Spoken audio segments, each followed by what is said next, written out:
ऐकून गेलो, घरी गेलो, आता नाही पॉझिटिव्ह राहणार, पॉझिटिव्ह राहणार. घरी गेल्या गेल्या कोणतरी सासू कोणतरी म्हणलं ही कसं केलं तसं केलं, हे केलं की झालं आपला आहे ती परिस्थिती पूर्ववत होते.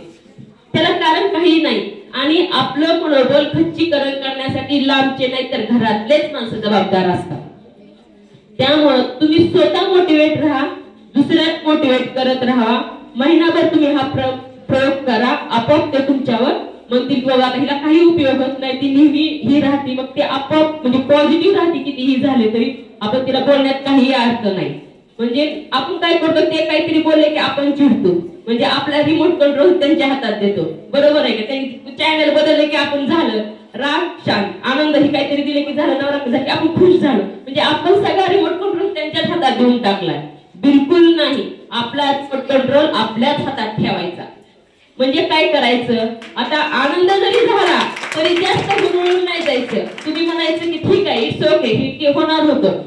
हा, आणि दुःख झालं तरी पण काय त्यांच्या ह्याच्यावर डिपेंड राहायचं नाही. ठीक आहे, इट्स ओके, झालं असेल असं म्हणून सोडून द्यायचं, जास्त मनालाही लावून द्यायचं नाही. आता तुम्हाला एक गोष्ट सांगते.